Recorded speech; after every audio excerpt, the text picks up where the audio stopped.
you and I have talked in the past. No one cares, but we're pretty big Boston Celtics fans. Yes. So, talking about Gordon Hayward, watching him get injured just under 2 years ago now. It doesn't feel like it's been that long. But no, not at all. Completely destroyed his ankle. Somewhat of his tibia as well, I believe. Different injuries, but you guys have kind of followed the same path in the sense that the journey back, he calls it, where after the injury, both of you kind of went about writing through your experiences in order to kind of get in touch with your fans, family, show them love and show them how committed you are to get back to your team. In your case, I was smart, lucky enough to reach out and see if you would partner with me and try to get you to write a story for the Trumpet, detailing your injury, your journey back, which worked perfectly, came out great. But what was your process with doing that and having to step into the journalistic world the way that I asked you to? Yeah, I never really expected to be writing an article or even coming on a podcast at all, and I really appreciate you guys bringing me on. Absolutely. It's been a really cool thing. That article was awesome that you gave me that opportunity, kind of like, because I have a bunch of friends that I don't always talk to, and they all read the article and reached out to me, and it was really cool to hear from a lot of people that I haven't heard from in a while. And, I did read that Players Tribune article by Gordon Hayward when it did happen. I remember watching that game against the Cavaliers with all my buddies in my room, and when that happened, we were all just in shock. Oh, and just kind of, because that was such, I was so excited for that season. We had 6 minutes of them. That was it. Yeah. So cheated. And so, reading that article and just, his comeback was awesome, and he's just starting to get it going at the right time in the playoffs.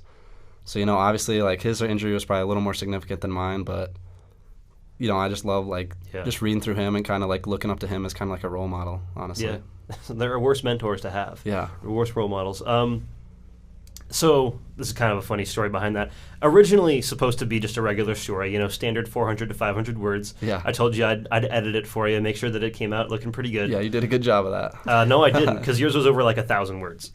Well, I gave you a really long article. You really, really did. But I looked at it and I was like, dang it, this guy can write. I don't want to take stuff out. I mean, the readers are going to care way more about what he's going to write as an athlete than what these stupid sports writers are putting out. They don't know what they're talking about. So I talked to my Jerk Sports editor, who happens to be sitting right across from me. Oh, nice. And we talked her into going with the full page for the injury article. But it was really a cool opportunity because we very rarely ever do athlete-written stories, let alone a first-person one, let alone one that's kind of from the sideline, what it's like to be there, supporting the team, having to work through this injury. It was a really cool process. Happy the way that it turned out. Mm-hmm. You mentioned that your friends talked to you. What kind of feedback did you get on it? Family, friends, anything else? They're all just so supportive, just hitting me up for if I needed anything. And, it's kind of I was pretty sad when it first happened, but through all the support from my teammates, coaches, family, the friends that all reached out to me, that really helped me through the whole process. And, that there's a lot of negatives through it all, but there's honestly still a lot of positives. And I've seen a lot of positives out of it, and I'm excited to come back for next year. Yeah. How much did it affect you you prepared so hard over the summer, before the injury, to be the 6'7" guy? You're 6'7", right? Yeah. Okay. You can shoot the three. You can rebound. You can defend. You start out so strong to the season because I think you were tops on the team in rebounding and close to in threes. Yep.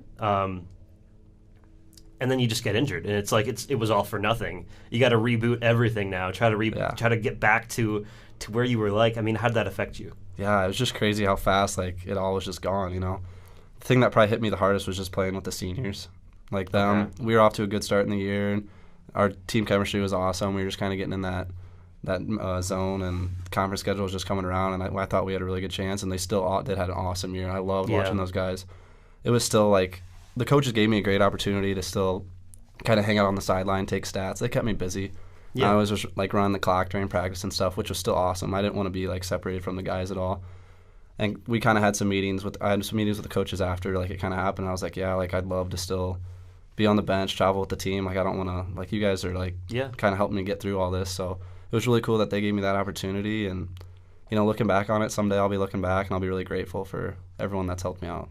Yeah, as much as it is a bad experience, you have to miss out on a season. Though you do have the red shirt, so you can come back for another season if you choose to.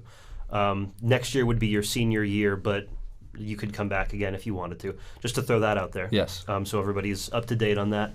I just wanted to ask, though, how much did that have to get to you mentally? Because I try to internalize that for me. I just imagine myself trying to come back for my junior year of announcing next year, and I have some freak accident with my vocal cords, and I can't announce football anymore, and I can't podcast, announce anything for a whole year. That would just feel like the world's falling down. I can't imagine how that must have been mentally for you to internalize that. Yeah, if you would have told me at this point last year that I wouldn't, I haven't been able to run since the end of November just because of this whole process. And that's just crazy to me because every day, we'd have practice, we'd have workouts, we'd have something, and I'd always be using my legs running. And if you would have told me that I would have been, almost 6 months without using my legs like that, I would have been like, there's no way. I could not get through that. But, honestly, it's gone really fast. The mental side of it, at first, just getting around, school and campus, it's kind of tough. Obviously on crutches, but yeah. Security's been great with the security card. You just give them a call, they'll take me wherever. Yeah. Shout out to Wartburg Security. Yeah.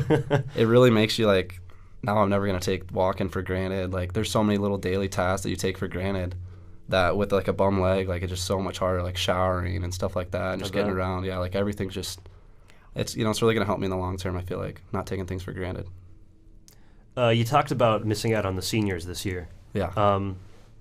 I'll highlight, because there were a few, but more specifically Cam, Kickbush, Jaron Sabus, Josh Gailing, all starters, had really, really good seasons, especially Cam and Jaron. Both turned in 20-plus points per game, settled in as two of the best offensive players probably ever in Wartburg history. How much did you learn from them?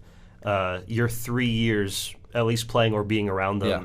And, again, talk about how tough it was to not be able to play with them their senior season. Yeah, coming in as a freshman even, those guys, they really meshed with us well as freshmen. Yeah. And it's crazy, being around them, it's going to be weird not having them next year because, all 3 years we've been here, they'd been by our sides and on our team.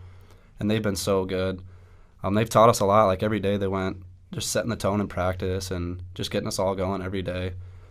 They're some of the hardest working guys I've ever met. They're always in their off time. They're always in the weight room working out or running or doing anything to get better. And that's kind of helped me and the guys below them in the younger grades.